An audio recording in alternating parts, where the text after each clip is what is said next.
You're in here. Good morning, everybody. My name is Stephanie Stone. We're actually broadcasting live on YouTube and Facebook right now as well.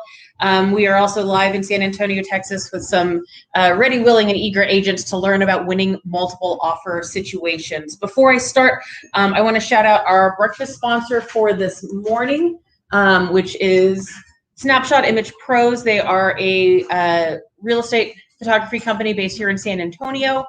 For those of you who are here in person, or if you're watching online and you're here in San Antonio as well, grab yourself one of these flyers or jot down the website, snapshotimagepros.com.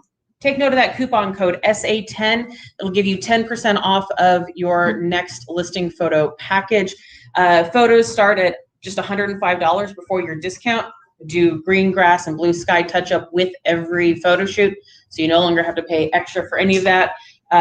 Virtual staging, digital item removal, basically everything except for drone, Snapshot Image Pros can take care of for you. So there's some of these flyers in the back, business cards in the back, or again, if you're watching online, snapshotimagepros.com.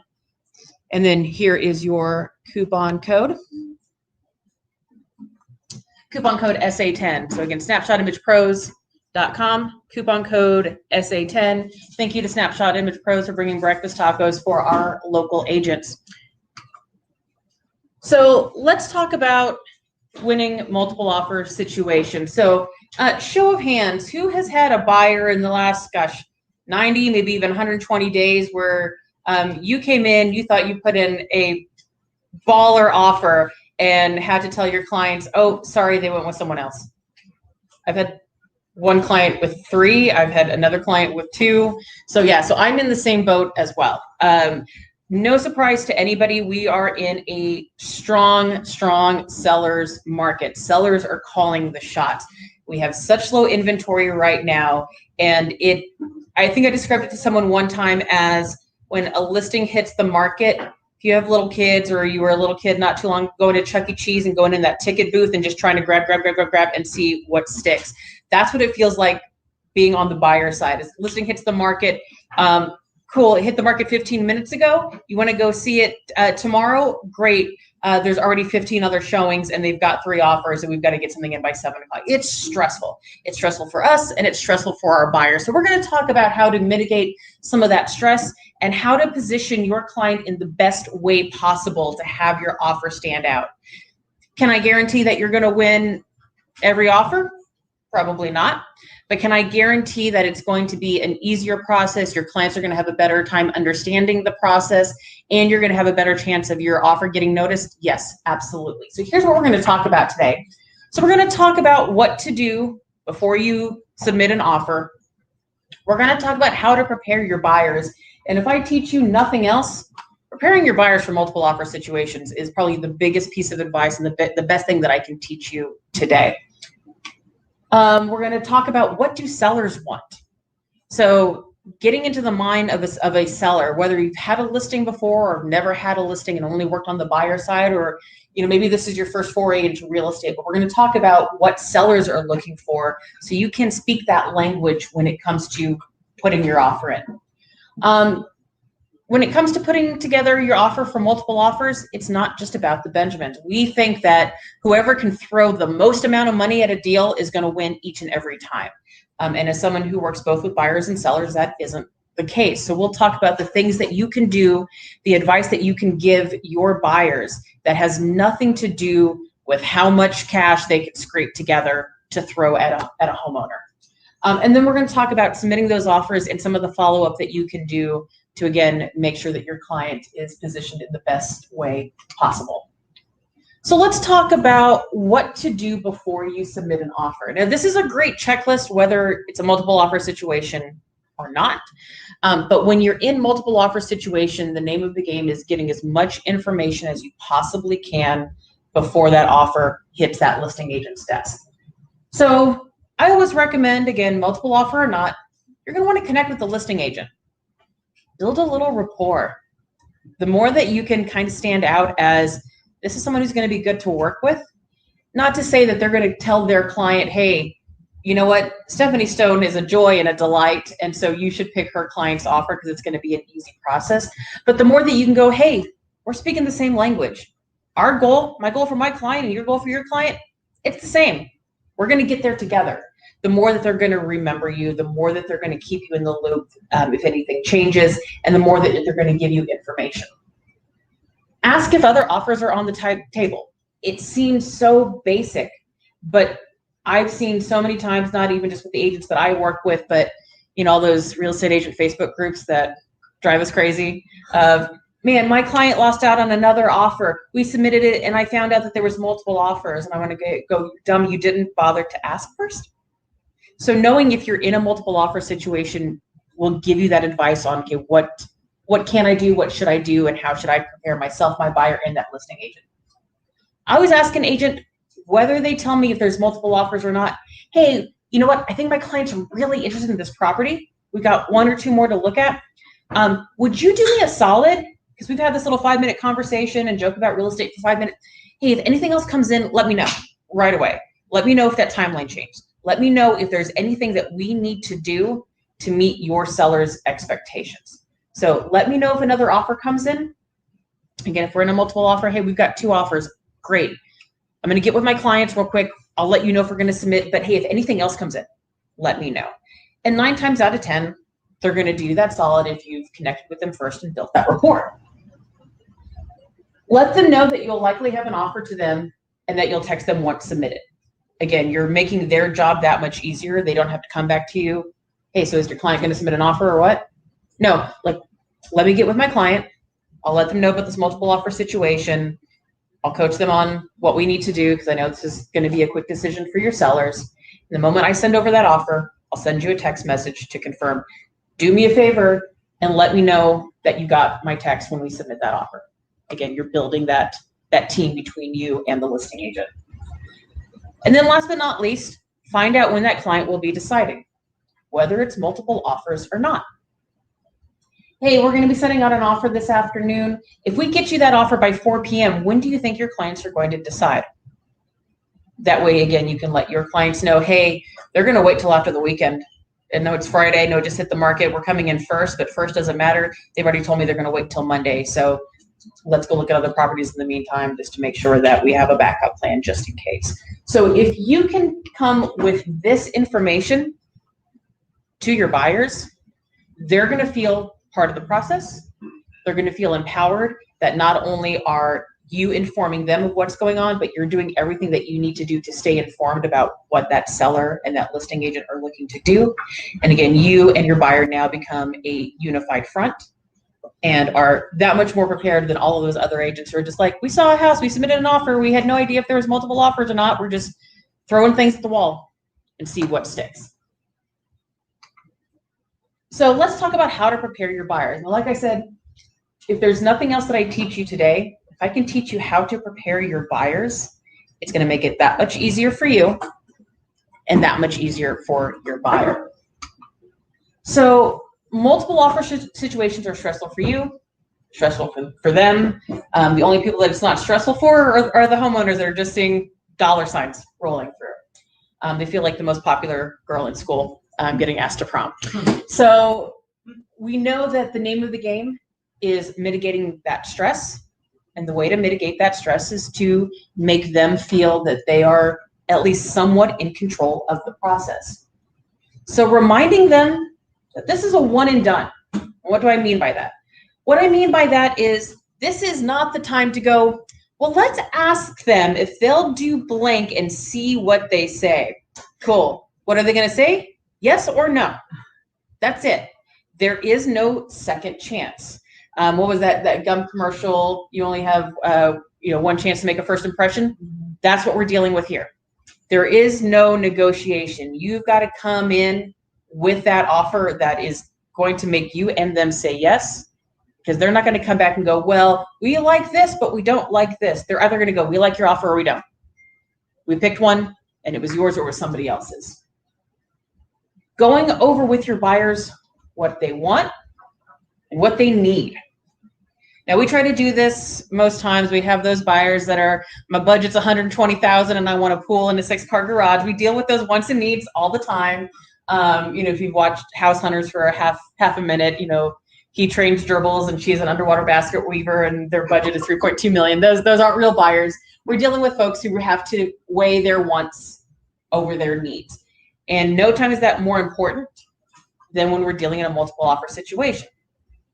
Again, if this is a one and done, they've got one shot at it, they've got to really think about what is going to make them say yes to that deal and where are they willing to walk away. Know how to hold them, know when to fold them, know when to walk away, know when to run. That's multiple offers every day. And then the last thing is going over those options now that you know what their wants are. Let's try to get them as much of the things that they want and what their needs are, making sure those needs are accounted for. Now we can go over the options to help their offer stand out. Said early on that it's not always about that dollar amount. It's not always about how much over asking can we go, how many dollars in closing costs do we really need or do we really want. It's not always about money. So when we can drill down to what they want and what they need, we can take out the wants, put those aside, focus just on the needs, and find those other things that we can do to make that offer stand out. I want everyone to write this down. This is the quote that I give to each and every one of my buyers when we are in a multiple offer situation. If at the end of the day, you came in with truly your best and highest offer, hey, you won't have any regrets. So what do I mean by that? Hey, if you come in and you're like, you know what? I would love them to cover $4,000 in closing costs, but if they cover $2,500, I'll be okay. So let's ask them for $4,000 and see what they say. If I were to tell you that you went out because of $500 that you could have come up with, would you be disappointed? Yeah, man, I would have felt like maybe I tried to get away with something. Cool. What is your no regret offer? I'm not overextending myself, but I'm not trying to get away with something that I don't need.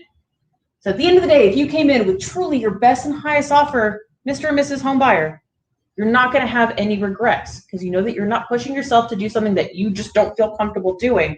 And you know that you laid it all out on the table. You left nothing behind. 9 times out of 10, when I say this exact phrase here, they go, oh, yeah, you're right. Oh, yeah, I get it. We're no longer arguing over, okay, I know you want $4,000 in closing, but you can do 25. Which one do you want to do? Well, let's try. No. What is your no regret offer? What are you going to feel good about? And that if they tell you no, you're not going to feel bad about because I didn't want to do anything more than that. No regrets. Oops. Let's go forward. We're not.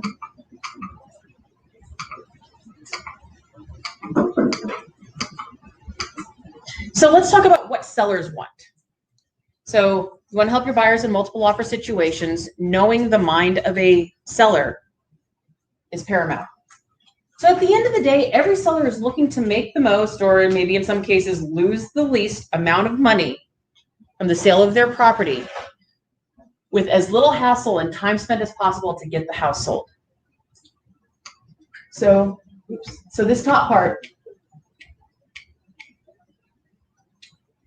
we're talking about that dollar amount, Benjamins.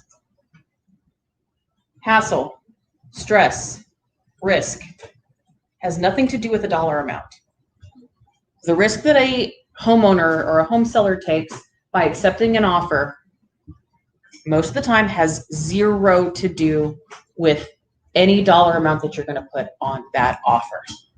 So when we talk about coaching our buyers in multiple offer situations, and maybe they are pushing themselves as hard as they possibly can when it comes to that dollar amount or what they need for closing or the cash that they're able to put forth or what their pre-approval amount is.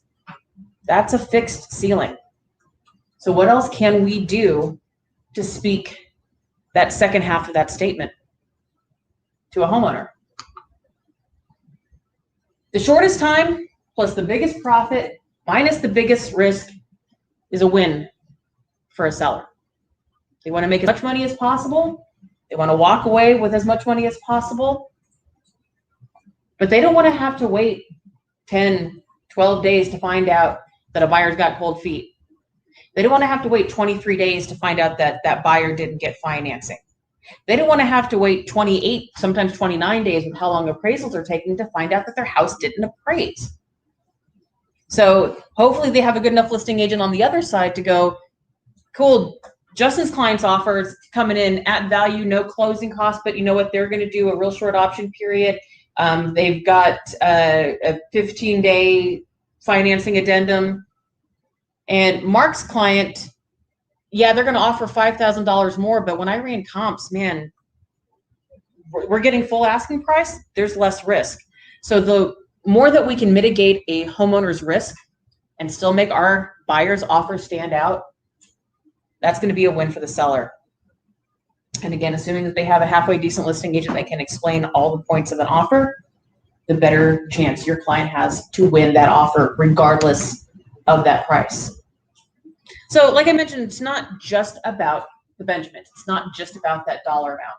We as agents, we know that a lot can go into an offer. So let's talk about the items on the contract that are negotiable beyond the asking price. So of course we have price, seller concessions. Again, we have those clients of, man, it'd be nice to not bring all that cash to the table. I mean, I have it, but it would be really cool if I didn't have to. Cool, want versus need. How much do you need to have in your pocket on the day that you get your keys? And how much are you willing to put forth to not lose out this house that you love? Man, we put offers in on 5 other houses that we lost out. I know you're getting frustrated. I'm getting frustrated. I think we're getting close to a yes. Let's talk about your wants and your needs. And what is that no regret offer at the end of the day? Earnest money. I could probably ask in this room, how much is earnest money on a contract? And I know some of you will go, it's 1%. It's negotiable. That means it's negotiable higher and it's negotiable lower. So if you have a client who does 1.5%, 2% earnest money, they're coming with their down payment already. Maybe they're coming with $10,000 on a down payment, or they know they're covering $7,000 in closing costs as a VA buyer. Cool. You want to do 2% earnest money? It's going to go to the thing that you're going to bring cash to anyway. So why not show that seller that you're serious? Why not show that seller that you're willing to put a little skin in the game and write it out to the very end? Now, I, as your buyer's agent, I'm going to remind you, here are the different points in that offer that are going to protect you. You have your option period. You have your financing addendum. You have the appraisal. That $4,000 you're putting up in earnest money on a $2,000 or $200,000 house, we're going to make sure your earnest money is protected. Because I'm a good buyer's agent. My job is to protect you as a buyer's agent. But if you know that that money is money you're going to have to bring to the table sometime in the next 27 to 31 days, why not show up front with it and go, I am this serious that I'm willing to just have $4,000 sitting there in limbo. And you know what? If I miss a deadline, I'm a flaky buyer. Enjoy your $4,000 gift. Go take your vacation to Cabo San Lucas and put your house back on the market. So earnest money. If you know that they're coming to closing with cash, show it. Put it up front. Again, make sure that your buyer is protected, but it's a great way to have your offer stand out. Both offers are the same, and Justin's offer has $2,000 in earnest money on a $200,000 house, and Marcel's has $4,000. Everything else being equal, I'm going to take Marcel's every day. Because if Marcel messes up, cool, that's more money that I'm going to get from Justin's potentially flaky buyer. The price is the same, seller concessions are the same. Who seems more serious? Marcel's buyer does. Option period. This is how I am winning multiple offers left, right, and center, is option period. I'm going to take a poll of the class. What are y'all doing right now for option period? Or what is your go-to option period that you put on a contract? Because I know we never tell our buyers, or we never ask our buyers, because it's a convoluted thing to try to explain. I guarantee it. I see it in your face. But on average, just shout out numbers. What do you do for option period? 7. What are we seeing? Under 5. Under 5. These are the folks who are also going to win. Well, these are the folks that I'm competing against. Option period. What is the purpose of an option period? Anybody can shout it out. Inspection, make sure it's okay. Yeah. So inspection, making sure, due diligence, buyer cold feet, buyer changes their mind. Buyer can walk away for any reason at all during an option. They don't even have to tell the seller what the reason is. So option period. If we talk about seller profit minus seller risk is a seller win. If I have my house on the market and I had 10 offers come in, I'm going to want to know in a few days if that seller is going to be picky about something that came up on an inspection, or if there's truly something wrong with my house. I want to know sooner rather than later. I don't want them waiting 10 days and sending 15 different inspectors to come check out my house just to tell me no and that we're back at square one. Cool, I get your 70, 80, $100, but so what? I've lost 10 days. And now my house is not that hot new thing on the market. My house is the house that's been on the market for 12 days because 10 days was your option period with your buyer. A lot of people ask me, Sophie, aren't you afraid of like, well, don't they have to get their inspection done? I have a list of 5 inspectors. If I know we're going to put an offer in, I'm going to call each and every one. In fact, 2 of them I can book online and see when their availability is. So I can let my client know, hey, this is going to sound real crazy, but just go with me on this. I called my 5 inspectors. I have someone, it's what, Friday at 10:30? I've got someone that can go out Saturday at 2 o'clock as long as I let them know by 5 o'clock tonight. And we're going to get that offer in. They said they'd let us know by 6. So worst case scenario, I can maybe get somebody out on Sunday. That's 2 days. Most inspectors take what? 5 hours, 12 hours, maybe 24 hours if there's someone that I'm probably never going to work with again. So in 3 days, we know what's going on with this house. And we can decide, do we want to move forward? Do we want to ask for something in exchange because something came up that was a cause for concern? Or do we want to moonwalk out of this deal in 3 days? So for those of you who are doing still 7, 8, 9, 10, what's that 4 days for?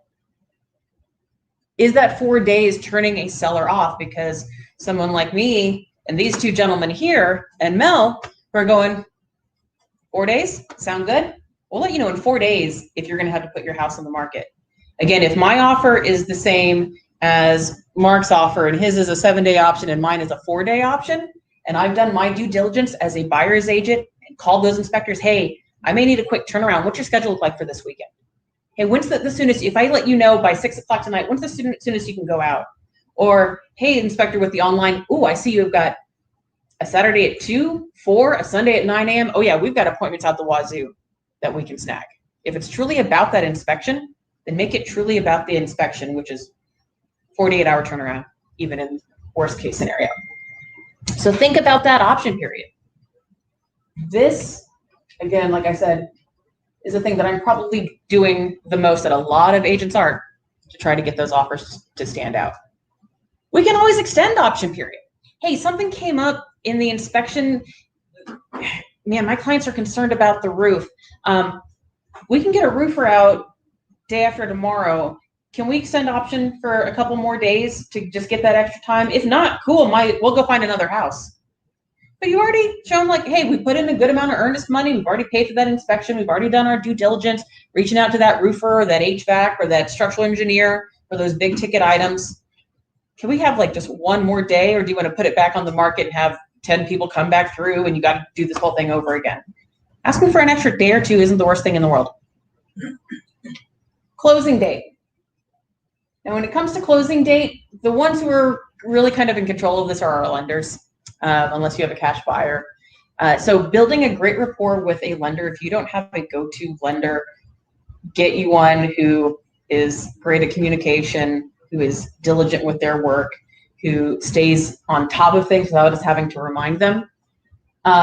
Right now, the lender that most of my buyers are using are doing FHA in 26 days, are doing VA in about the same time, and doing conventional in about 16 or 17.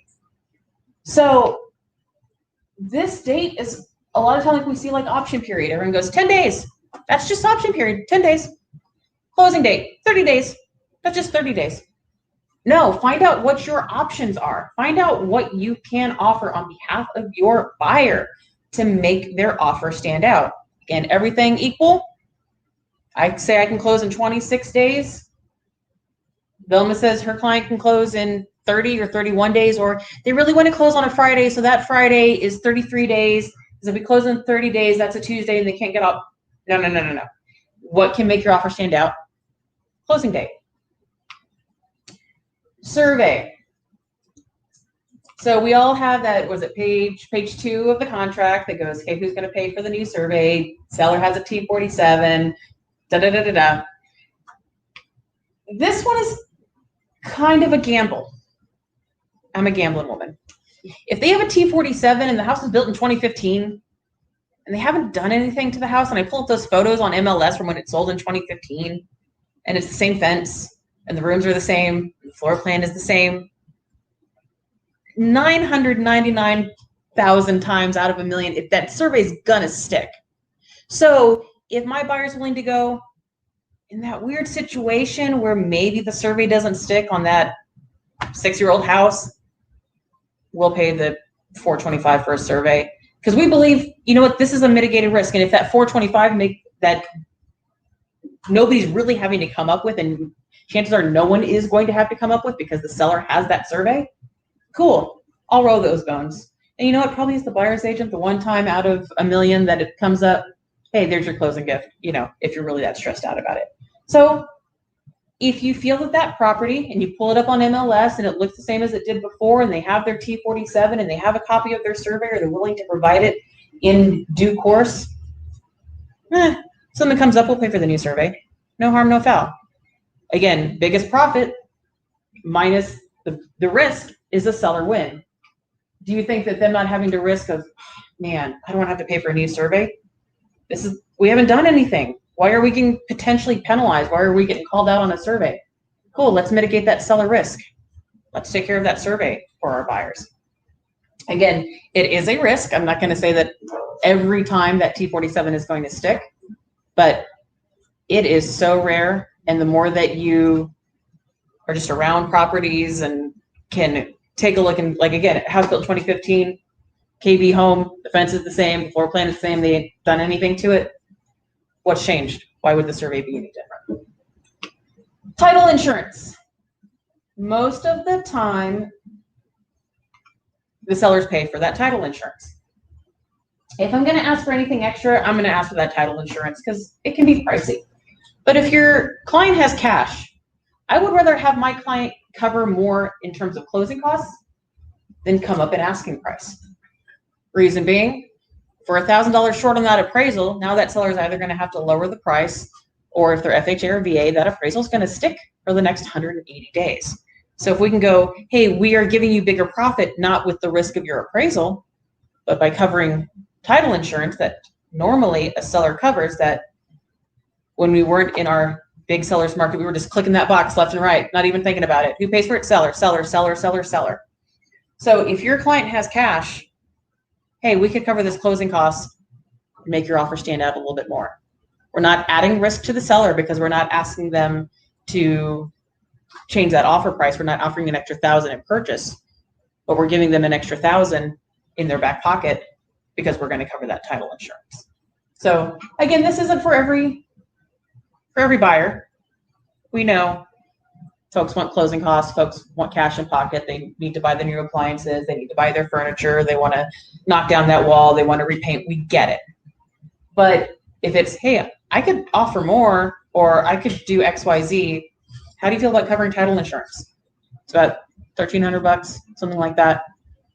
If $1,300 makes you beat out all these other jabronis for this house, you down for it?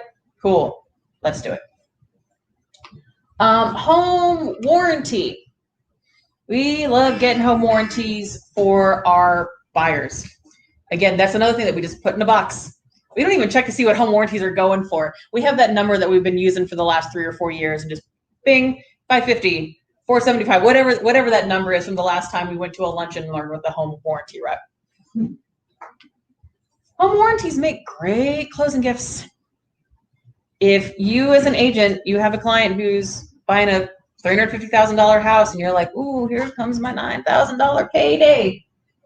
I want my client's offer to win out and I want to do something nice for them. How cool are you to go, hey, as your closing gift, I didn't get you a bottle of wine from H-E-B. I didn't get you some basket with like a live, laugh, love that nobody keeps anyway.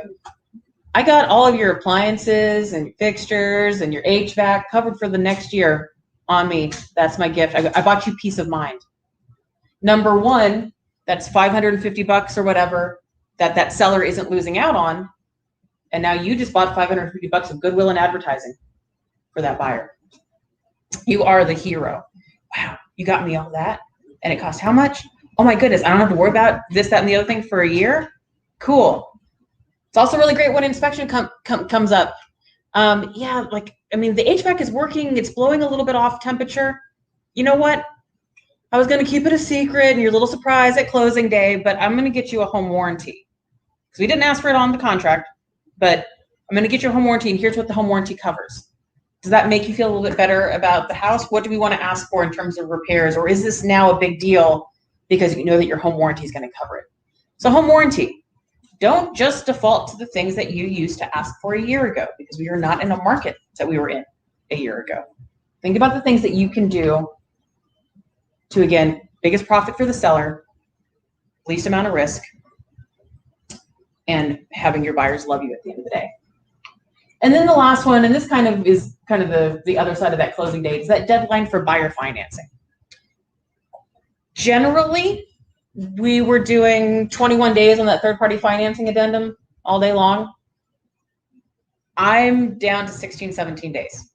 And again, if you have a lender who's worth, you know, even half of what their job title is, they should be able to at least get everything through to go, okay, I got a copy of their last 2 years' tax returns. I got a copy of their most recent pay stub. They're not a self-employed buyer who said that they make $90,000 a year, but come to find out they take $80,000 in deductions, so they really only make 10. A good lender isn't going to sit and wait and find that out 3 weeks from now. They're going to do it the moment that they go under contract. The good thing about this is a deadline. So if we're putting up this extra earnest money, we're throwing $2,500, $3,000, $4,000, $4,500 in earnest money. The name of the game is protecting that earnest money. So if we can go, hey, we're going to get our lender getting everything put together like yesterday.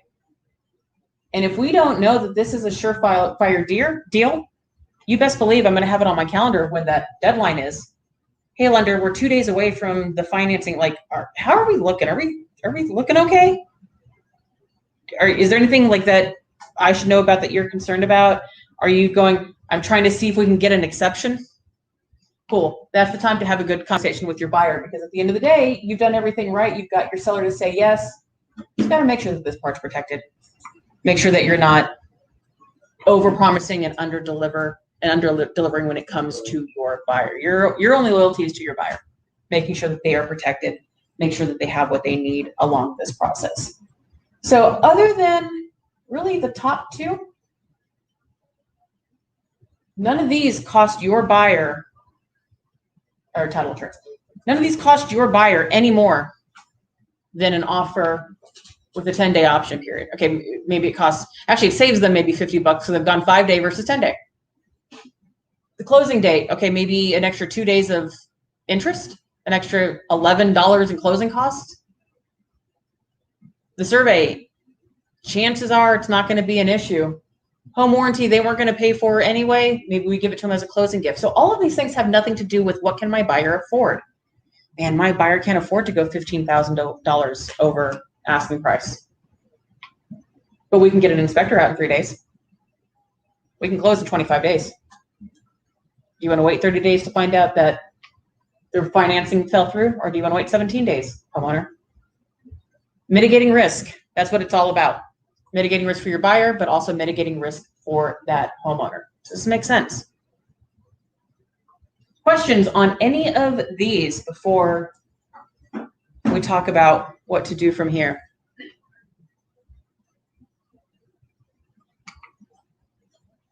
So just to review, price and seller concessions. Higher price isn't always better. I get asked a lot, well, how much over asking do we need to offer? If I'm going over everything that makes up an offer, probably not very much. When my husband and I bought our house when we moved back to San Antonio in 2017, we came in, we actually offered asking price, and it still appraised $1,500 below appraisal on an FHA loan. That appraisal would stick with that house. for 180 days. That's 6 months. So their choices are, well, if another FHA buyer comes in, this is the max that they can pay for the house, or we no longer offer it to folks who are FHA at under $200,000 or $250,000 price point. You are cutting out 60% of the market if you do that. So no need to come in over asking, because that's increasing risk for that seller. So if you can not only equal everybody else's risk, but actually decrease it with the other things we talked about, going up over asking price isn't necessarily the best course of action. Now, will I say never do it? No. Ultimately, the buyers dictate what we do, but it isn't just about throwing money at a problem. It isn't always just about, hey, lender, what can we do to get them an extra $10,000 in approval? Hey, Mr. or Mrs. Homeowner, are you okay paying $70 more a month on your mortgage than what you told me you wanted to cap out at? Those are awkward conversations that I don't feel like having. So don't look at just the price, or even just look at seller concessions. Again, if I get an over asking offer, I'm going to pull up those comps that I did on day one. Let's look at the other houses in the area. This is what it comped out at. We listed your house for $260. Cool, they're offering $270. I do enough comps that I bet an appraiser is going to come in and say it's $260. So why are we saying yes to something that's going to be a no in 21 days? If an offer comes in with $260 with $10,000 in closing costs, and another offer comes in at $250 with zero in closing costs, it's the same amount of money at the end of the day.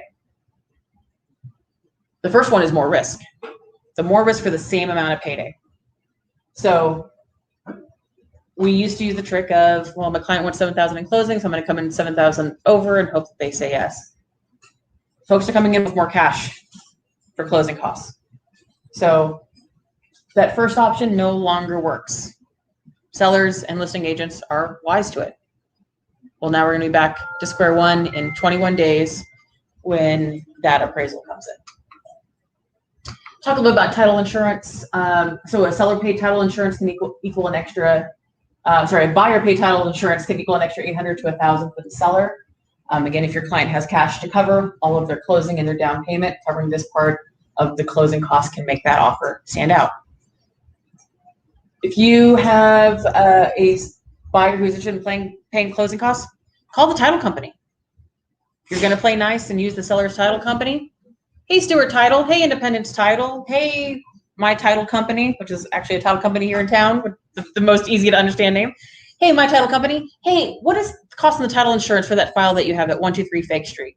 Cool, thanks so much for the information. And now we can go back to our buyer and go, okay, this is what's going to mean to you at the end of the day. Again, the survey, on average, $500. If your clients are willing to go, yeah, $500 is worth it for me to even try to stand out, cool, it's a relatively inexpensive and a relatively low risk way to stand out. We talked about earnest money. Having a buyer put more than 1% will generally make an offer stand out. Remember, it's not a fee. Drive that home to your client. This isn't a fee. This is a security deposit. You know, those years that you've been renting and you give them that $1,300 for that security deposit. Well, instead of getting it when you move out, you get it when you move in.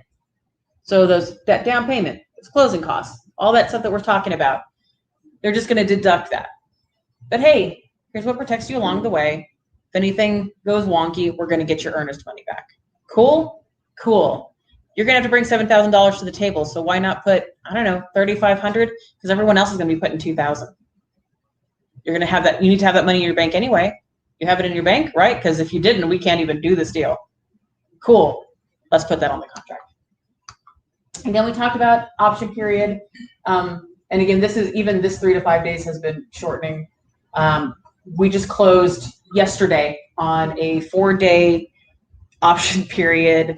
It was the craziest negotiation that I've ever been involved in, but a 4-day option period because I had 2 inspectors that were, hey, I'm going to call you about 4. I'm going to call an inspector about 4 o'clock.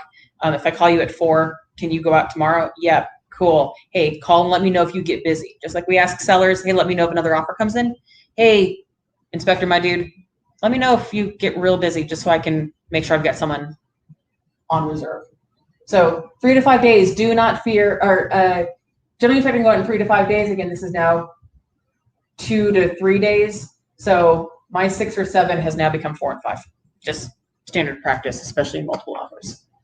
Again, closing date, conventional, again, even this is shortening. This is pretty much standard for FHA and VA. Talk to your lenders. They will be able to let you know what they're able to do, especially with specific buyer situations. Again, we talked about deadline for buyer financing.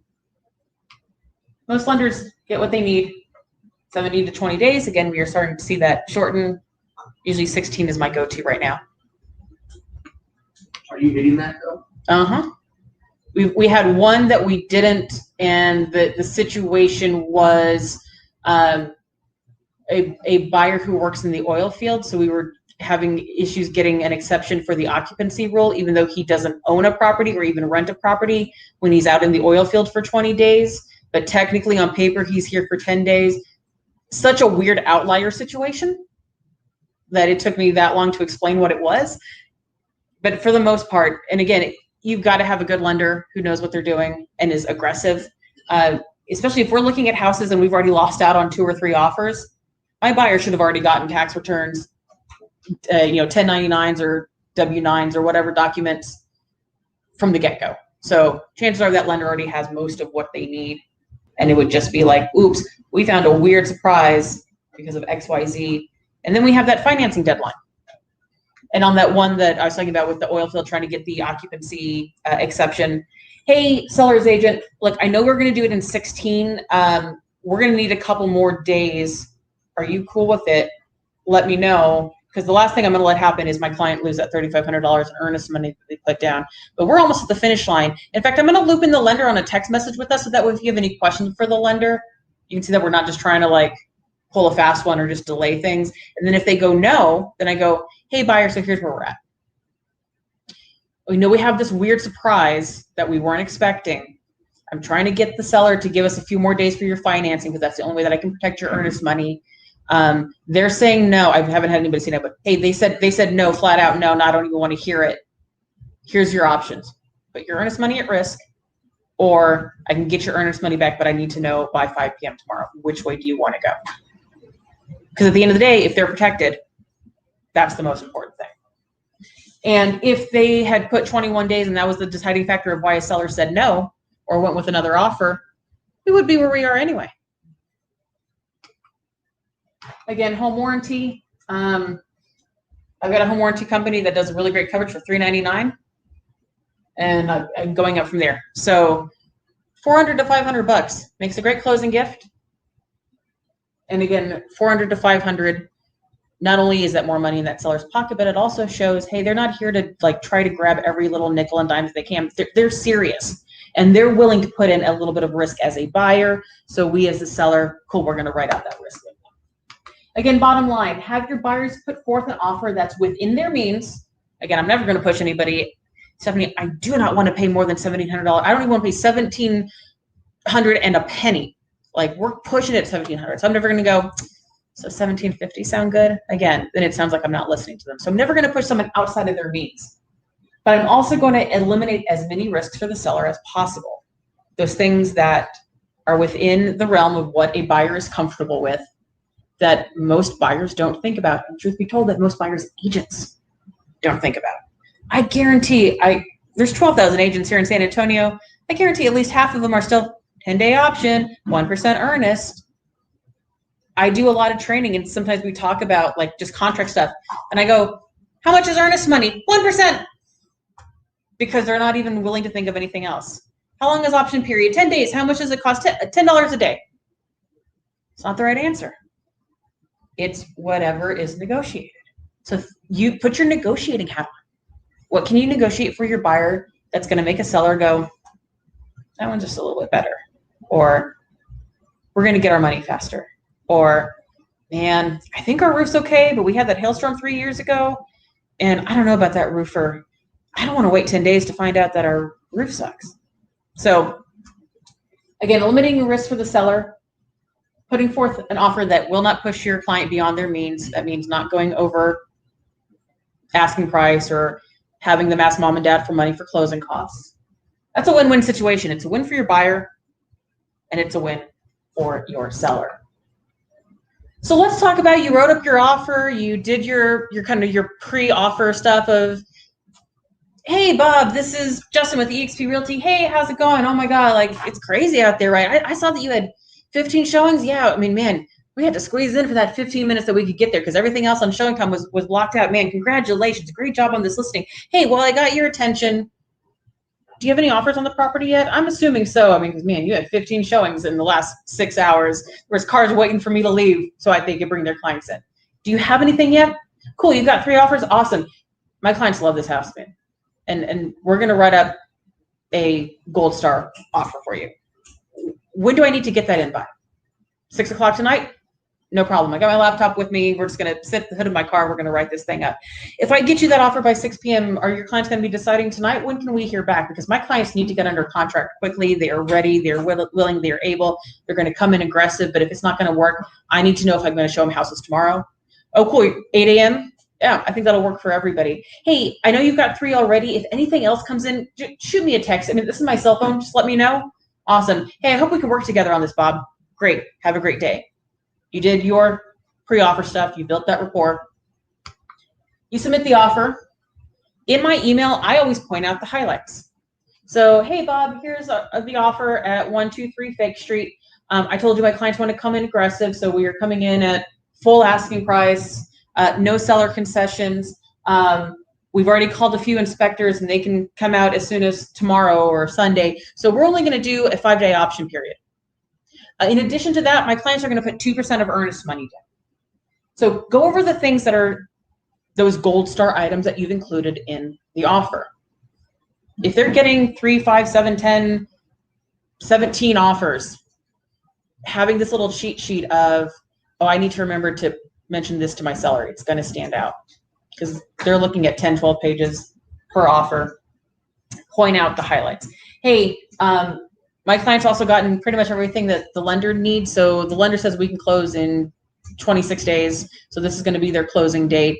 And we're going to set their financing to 17 days because I've talked to the lender and we can hit that deadline. Point those things out. Again, text and or call the listing agent to confirm receipt. I usually text if I don't hear back in 20 minutes, then I'll give them a call, leave a voicemail just to go, hey, just want to make sure it didn't go to spam. Let me know that you got it. Really looking forward to working with you on this. Again, reconfirm their deadline for best and final.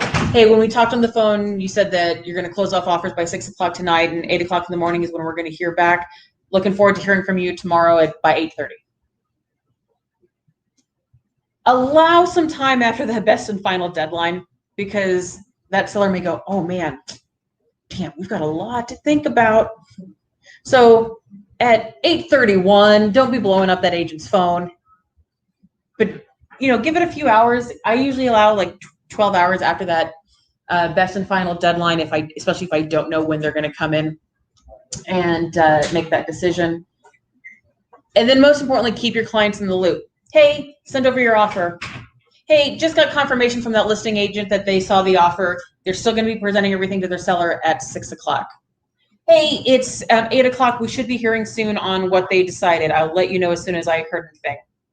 Hey, it's noon. I still haven't heard from the seller, but I sent them a text just to make sure everything's still good. Keep your clients in the loop. Make them feel like they're part of the process. Nothing is worse or more stressful than just a giant question mark on your seller's face. So if you do your pre-offer, build that rapport, you go over those options that generally don't have to be money related, and you do your proper follow-up, the chances of your client's offer getting accepted are going to shoot through the roof. Don't be like those other agents who are still doing option period, earnest money, title, survey, warranty like we were doing last year. Be that agent that is following the trends of what the market is doing now. So your takeaway, again, point out the highlights, text or call, or sorry, let's go over that. So this is my contact info.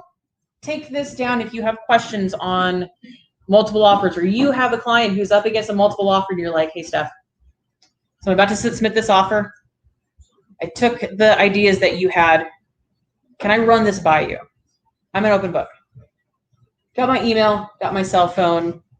All of my trainings go up on YouTube. So even if you can't make a future training, subscribe to my YouTube channel so that way you can follow along. But if you have any questions at all, let me know.